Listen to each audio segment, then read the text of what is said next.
Hello and welcome back to the channel. Today's video is a look at one of my favourite characters that we've looked at, Dr Jamie Wallis MP, who was in court this week where he'd been charged with a series of motoring offences. Let's take a closer look. So, Dr Jamie Wallis MP has been reported as wearing a leather miniskirt and high heels when he had a road crash, which he then ran away from. The whole story is so incredible that I'm actually going to read a newspaper article. It's in all the newspapers, it's in the Times, it's in the Telegraph, it's in the Mail on Sunday, it's in all of the popular newspapers. But the best coverage is actually in the Denbighshire Free Press, and I'm going to read that article to you in its entirety because it's hysterical. So the article is in the Denbighshire Free Press on the 11th of July, and it is headlined, "Tory MP wearing leather miniskirt and high heels in road crash, court told." So bear in mind that this all happened on November the 28th, 2021. Let's put that into the timeline of things that we know about Dr Jamie Wallis MP. And his brave and stunning decision to come out as the first trans MP here in the UK.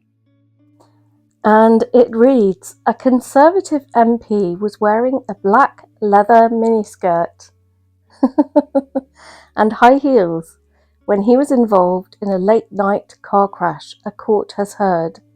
Jamie Wallis, who has represented Bridgend since 2019, is on trial accused of failing to stop, failing to report a road traffic collision, driving without due care and attention, and leaving a vehicle in a dangerous position. Wallis denies these charges. The charges relate to a collision on November the 28th last year, in which the Mercedes he is said to have been driving hit a lamppost and telegraph pole on Church Road in Llanblethyn, South Wales. Jamie Wallis says that he was in fear that he would be raped, killed or kidnapped due to post-traumatic stress disorder. And obviously that is a very real fear that people might feel after a sexual assault or a rape. Personally, I'm not sure how credible he is, given that he was wearing white long sleeve top, which was tight to the body, a black leather PVC miniskirt, tights, dark shoes with a high heel and a pearl necklace. He ran away from the people that were offering to call the police and were actually on the phone to the police while he was running away from them. So they were a point of safety, and he was running into the dark. There are no street lights out there. It's the middle of the countryside. There's no pavements. He's running off. And in fact, I have made an actual reconstruction of this pivotal moment in history. And through the magic of graphic design, you can see this actual photograph of the crash site in this little country lane, which is about wide enough for one car. And we have Dr Jamie Wallis MP running away saying, "Daddy, I'm being accosted." Wallis claims he crashed after swerving to avoid hitting a cat and left the scene out of fear he would be raped, killed or kidnapped due to post-traumatic stress disorder, which he developed after being raped in September. Karina Hughes prosecuting said residents Adrian Watson and Natalie Webb were having a gathering when just after 1 a.m. they heard a very loud bang, significantly louder than a domestic firework. Mr. Webb said he went outside and saw amber flashing lights and that a Mercedes E-Class saloon had crashed into the lamppost. Mr. Watson said he looked inside the car and saw a white male wearing a white long-sleeve top which was tight to the body, a black leather PVC miniskirt, tights, dark shoes with a high heel and a pearl necklace. And here we have Dr Jamie Wallis MP appearing at court, being stunning and brave.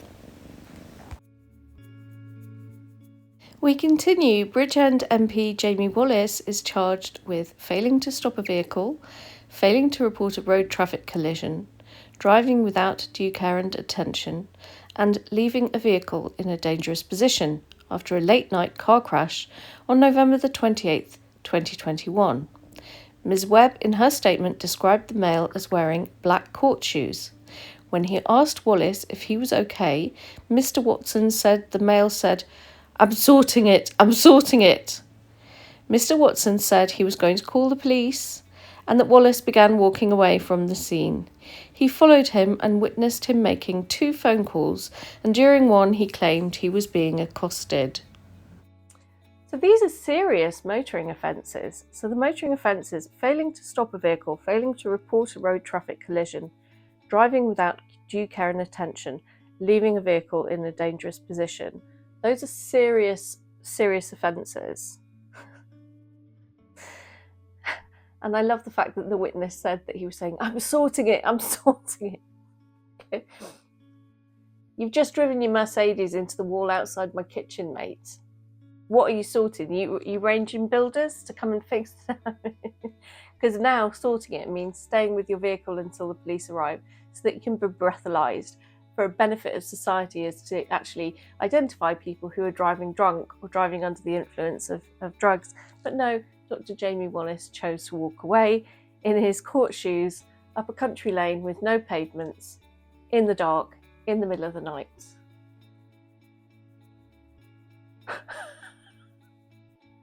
He was then picked up by his father in a Land Rover Discovery.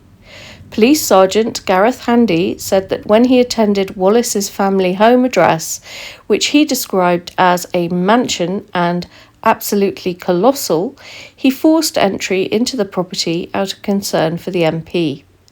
Mr. Handy said that Wallis was eventually found in one of the rooms of the house, and when he got to the room, he said, I saw Jamie had makeup on his face. Daddy to the rescue! So Dr Jamie Wallis MP's father arrived in his Land Rover Discovery.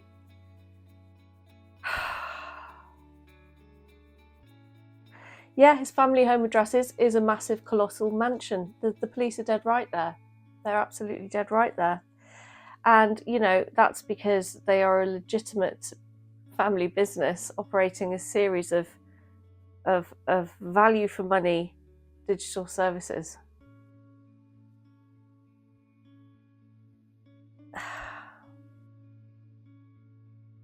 The fact that he had to force entry into the area of the house where Dr Jamie Wallis was sleeping is notable, and we will return to that. But let's just go back just a moment to this statement. Jamie had makeup on his face. Jamie had makeup on his face. That's not the worst of it. When police searched his flat at the property, they found a blonde wig on a table, the court heard. PC Louis Hall found Wallis in a bedroom within the house asleep and said he appeared to be wearing makeup. His eyelids were dark, his lips were red and his cheeks were bronzed, and he had red nail polish on his toes.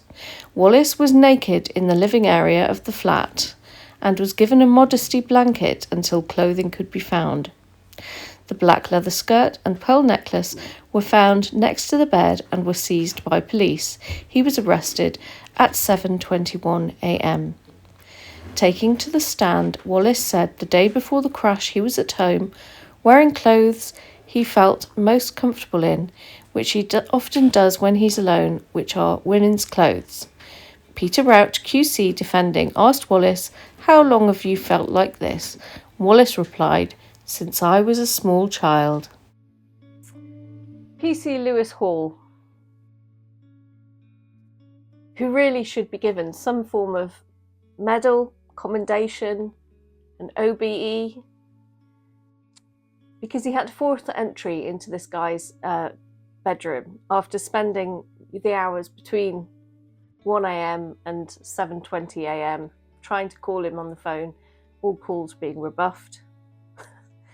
Forced entry into a part of the house owned by Jamie Wallis's dad, who was downstairs when this was happening, so he wasn't giving the police the assistance that they were due at all.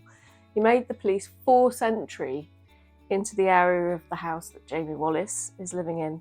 He calls a flat. It's actually a wing of the house. The house has several wings because it's a colossal mansion. But PC Lewis Hall was found Jamie Wallis asleep in a bedroom.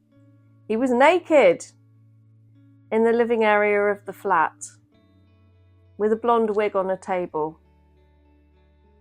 His eyelids were dark, his lips were red, and his cheeks were bronzed. He had red nail polish on his toes. And he was unconscious. Presumably he was waiting for a kiss from Prince Charming in the body of PC Lewis Hall. However, PC Louis Hall went and found a modesty blanket and covered up this abomination until clothing could be found. The black leather skirt and pearl necklace were found next to the bed and were seized by police.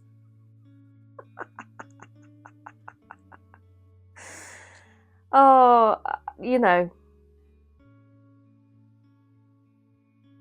And he has to get in the AGP defence that he's felt this way since he was a small child. What a load of baloney. I can't believe these men are allowed to say these untruths in a court of law and nobody ever says to them, well, that's not true. That's clearly false. Wallis said he would describe himself as transgender. In March 2022, Wallis became the first MP in the UK to come out as transgender. Wallis revealed in the same public statement that he had been raped. What was the date of that statement, I wonder? Asked to describe the incident in September 2021, Wallis said, "In September, I was raped." Mr. Rauch said, "You don't need to go through the details, but you were subjected to penetrative rape, yes?" Wallis said, "Yes." Wallis continued, "It was profoundly distressing and traumatized. I became obsessed with what happened. I kept thinking about it, having nightmares and flashbacks. I would wake up in the middle of the night, believing he was in my flat. I was hyper anxious and hyper alert." Wallis said he was diagnosed with PTSD after he was raped. He claims he left the scene of the crash because he had a PTSD attack and felt vulnerable and as if I was going to be attacked again. In a prepared statement to police, the MP said he was in pain and shock after the collision. Wallis described being raped.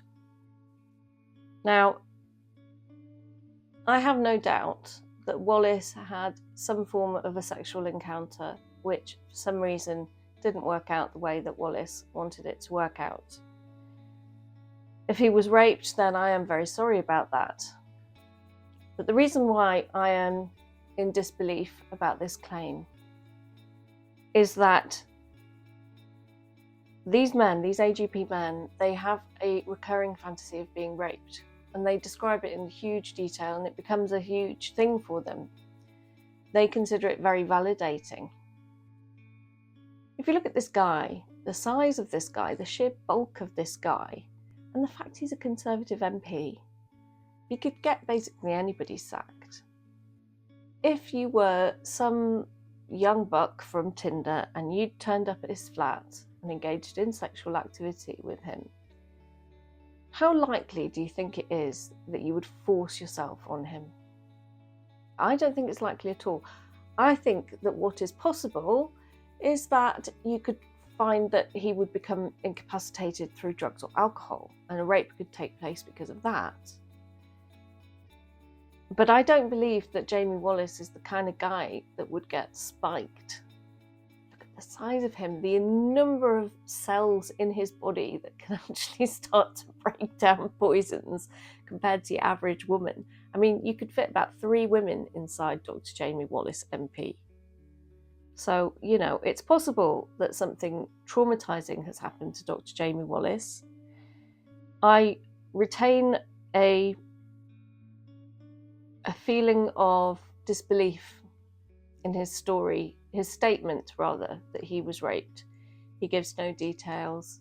He's made no attempt to either report it to the police or to seek any treatment for his so-called PTSD. He's had no evidence submitted of an official diagnosis of PTSD. He didn't behave like somebody that has PTSD when he made the decision to leave the car that he'd just smashed into a wall in the lamppost and run away down a dark lane into the dark with his phone in his hand, away from the people that were phoning the police to check his safety. And he chose to run away into the dark lane in his court shoes, in his high heels and his pearls, saying, I'm sorting it, and then, Dad, I'm being accosted. This is somebody who's just confabulating, making up stories, excusing his entitled behaviour. I don't believe that if you had a PTSD attack in this situation, the response would be to leave the scene. I believe that it's far more likely that somebody would just freeze and would be found in the car in a state of shock. Or perhaps would have uncontrollable emotions, whether that's anger or distress, but would essentially be incapacitated, would stay at the vehicle. You're not incapacitated if you get up and run away in your high heels. That's not how women that have PTSD behave.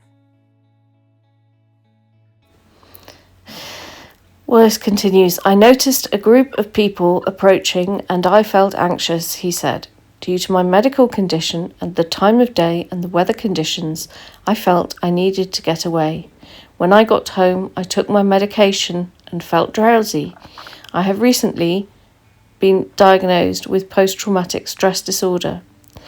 While being cross-examined, Wallis said he had been driving relatively slow when he saw the cat because he was approaching a double bend.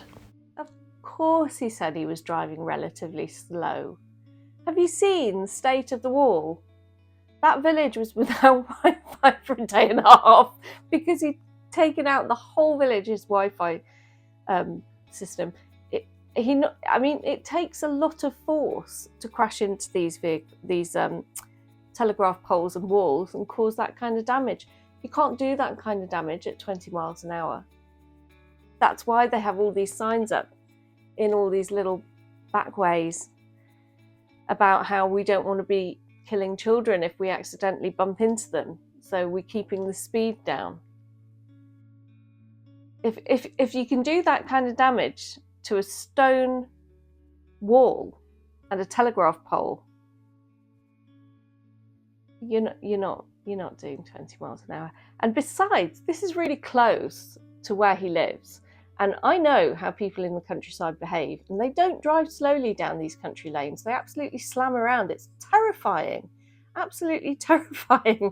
Because when obviously, if you're not familiar with the roads, you do drive really slow because you feel like you have to toot your horn behind every bend, and you're not sure whether the road's going to bend to the left or to the right round the next corner. So, you have to take care.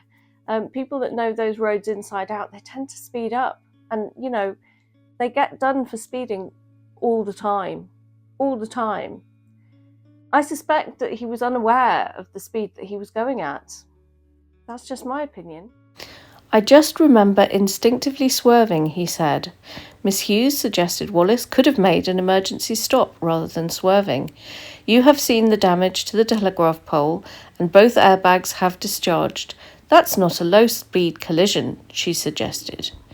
I don't recall how fast I was going. I just swerved to avoid the cat, Wallis said. Ms. Hughes said, you hit it with such force that the pole snapped. The reason you hit the pole isn't because there was a cat. You were driving without due care and attention, and resulted in you losing control and driving into the wall and the telegraph pole. Wallis replied, that's not true. There was a cat, and I swerved to avoid it. Ms. Hughes told Wallis he had enough time to phone the police. So I'm really glad that the judge picked up that the telegraph pole and both airbags have been, the telegraph pole's been destroyed and both airbags have been discharged, which doesn't happen in a low-speed collision. Absolutely bang on. Absolutely bang on. You know, we all learn to do an emergency stop. That's one of the things that's examined in your driving test. So there's absolutely no reason anybody that living in the countryside would ever swerve to avoid a cat rather than do an emergency stop. Those lanes are so narrow, there's nowhere to swerve to. You can only go down the road. And, you know, occasionally there's a little place where you can pull in. It's not like a road in the city where you've got 4 lanes of traffic or something. No. And besides which, every single person who is in a road traffic incident who has had drink or has taken substances, they always say they swerve to avoid a cat. It's like the thing that you say in those situations. It's not okay. And then he made all these calls and texts to his wife, presumably to say it's all about to come out. They found me in my high heels and pearls at a crash, in my blonde wig. So he was definitely able to phone the police. He was definitely able to make several phone calls, send several texts. The fact that his priority wasn't phoning the police is incredibly suspect. Wallis said he was raped at his London home, but has not yet reported the alleged attack to the police. I haven't made a formal complaint. The police have invited me to sit down and have an informal chat with them. He said he did not tell his psychiatrist about the rape until November 23rd, 5 days before the crash. The trial is expected to last up to 2 days. Of course, the big story that was avoided by Dr Jamie Wallis's actions in this particular evening is that he was unable to be breathalyzed at the scene. That's the big deal. He was unable to be breathalyzed, and they couldn't do a toxin test to check for any substances that he'd imbibed.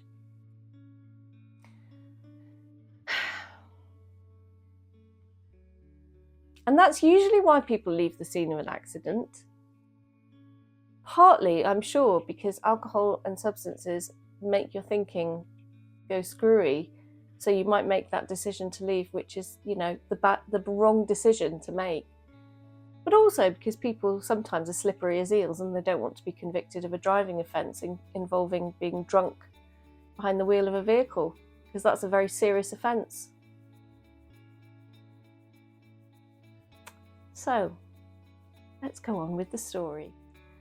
So, the other day, I then saw news reports that Dr Jamie Wallis MP's father, he of the Land Rover Discovery extraction mission, had also appeared in court. So let's look at an article reporting on that, and this time I'm going to use a BBC News article. And the article is on the BBC News website. It's headlined, Jamie Wallis MP's dad cleared of obstructing police. This is so shady. This is so shady. The case was dismissed because the CPS had failed to supply any paperwork.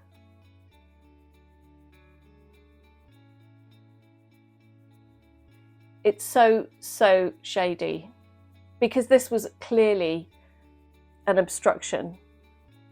I mean, he physically prevented access to his son by not opening the door to the flat, so that they had to phone the fire services to come in and break the door down to find Dr Jamie Wallis asleep naked in his living room with his makeup on. And it's super shady because they've already got all that evidence, so why have they not submitted it? Why have they not submitted it to the court? It reads, the father of Tory MP Jamie Wallis has been cleared of obstructing police who were trying to trace his son after he crashed into a lamppost. Darrell Wallis, 57, was accused of stopping 4 officers from carrying out their duty. Jamie Wallis was given a driving ban and a £2,500 fine on Monday. The case against his father was dismissed after a court heard the CPS had failed to supply the paperwork in time for the hearing. Jamie Wallis, the Conservative MP for Bridgend, was found guilty of failing to stop and report an accident after crashing his car in the early hours of the 28th of November last year. He was also found guilty of leaving his car in a dangerous position, but cleared of driving without due care and attention. His father, Darrell, was charged with obstructing or resisting a constable in the execution of duty on the day of the crash. But District Judge Showman Khan dismissed the obstruction case against Mr. Wallis at Cardiff Magistrates Court. The court heard that the CPS had failed to supply paperwork to the legal team for the defence in time for the hearing. So the district judge dismissed this claim.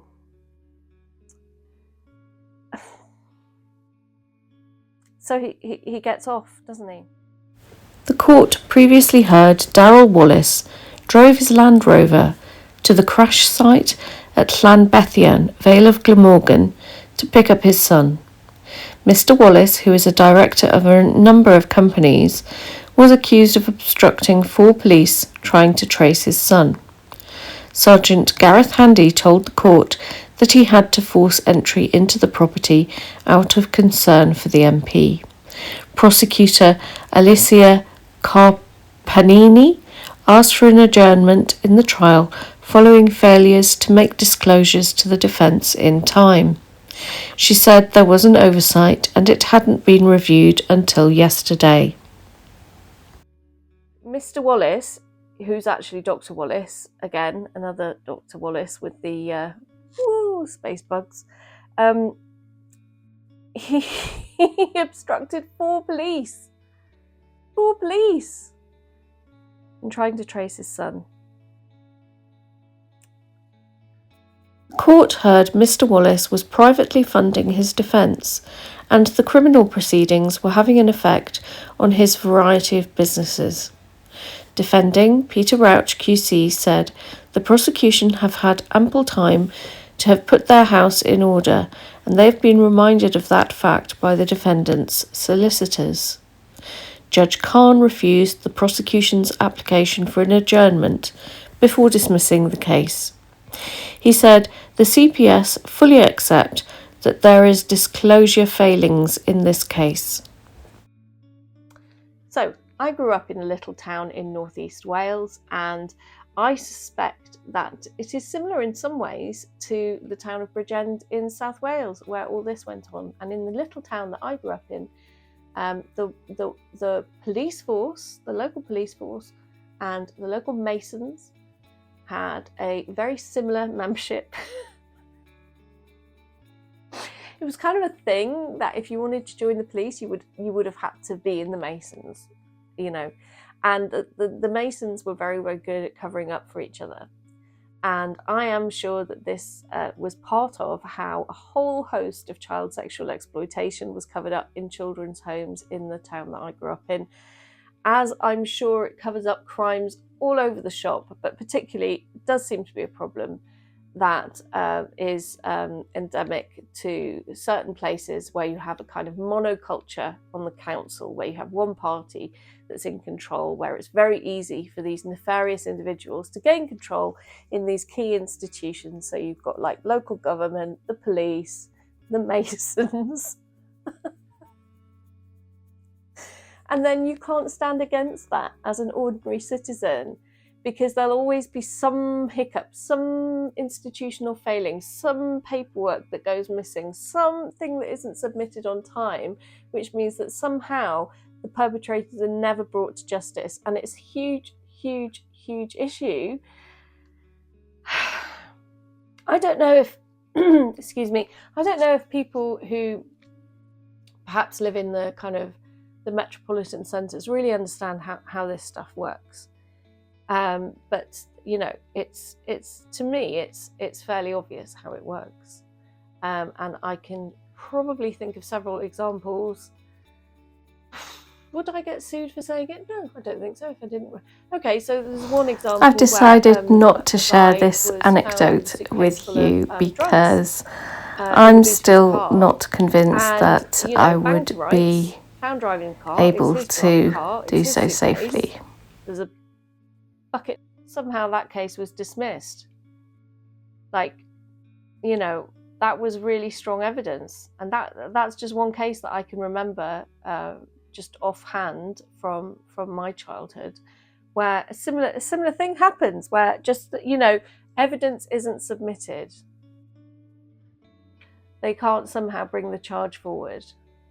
And you know, these little towns, they're like little personal fiefdoms to some of these men. They are, you know, talk about patriarchy, Christ, on steroids. And I'm sure this is the case all over. And, you know, it would be great, wouldn't it, to root them all out. To root them all out and just start again.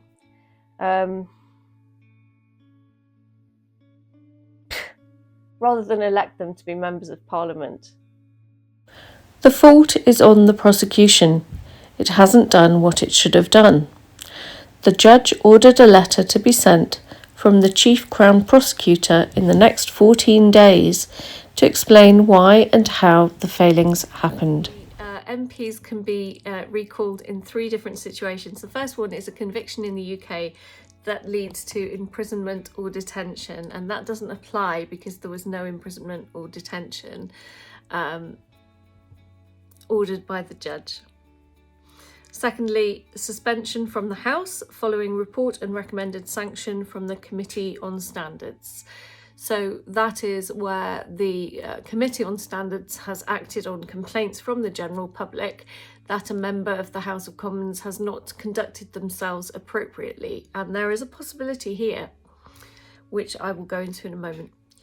And the third situation is if you are convicted of an offence under Section 10 of the Parliamentary Standards Act 2009, which is about faking your parliamentary expenses claims. And that does not have to be a custodial sentence.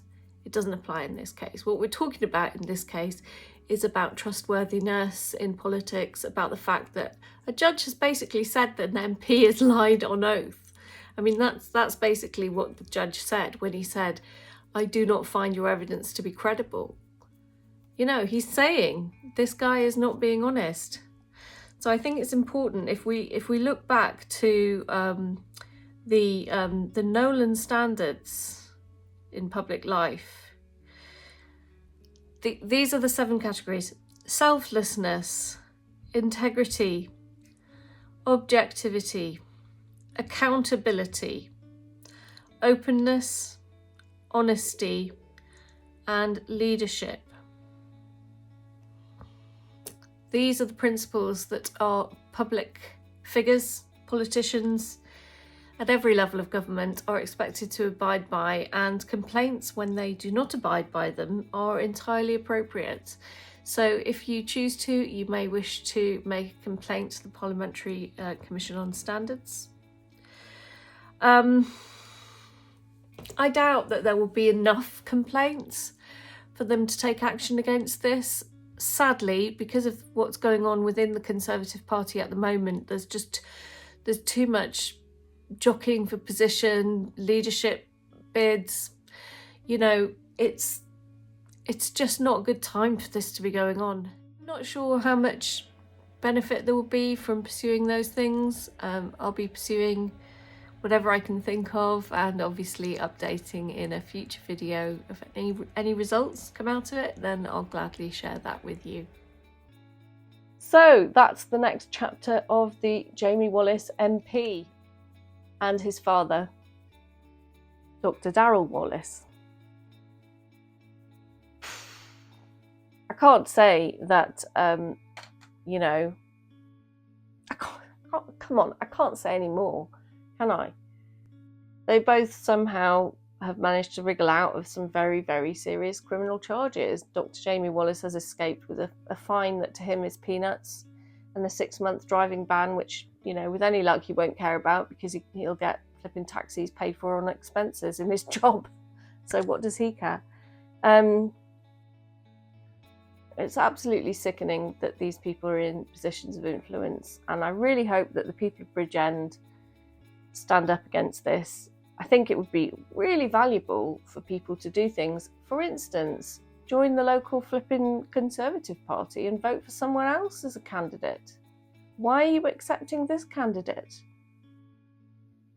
Join the local Labour Party and campaign against the Conservative candidate. Get somebody else elected. You know? I will obviously be submitting FOI requests and blah-de-blah to follow this up, as I do with various elements of this story, most of which end in brick walls. But you never know. You never know. I mean, these people are very good, aren't they? They always make sure they dot the I's and they cross the T's on the important business. One more thing before I go. This weekend, Kelly J. Keane is taking Standing for Women to Brighton, where they are hosting one of their free speech in the public square events for women. I really hope that the trans activists of Woke Central UK will stay away and let women exercise their right to free speech. They, of course, have a right to legitimate protest, but let's hope we don't see scenes like we did in Bristol again. I hope that you'll be able to support Kelly J. Keane and watch the live stream of the event. Maybe even buy something from the adulthumanfemale.store. She is a brave woman. She deserves our support. I made the difficult decision not to go. Actually, I'm going to conserve my strength and go to the next London event because I just think that, it's not a good idea for me at this time. But I'll certainly be glued to that live stream, and I hope you will be too. So thanks for joining me for this video. I really appreciate your support. Donations to my PayPal are welcome. The link is in the description box. Thank you so much. Please leave a like, comment, share the video around if you like, with some more videos. Have a great weekend. Take care. Goodbye.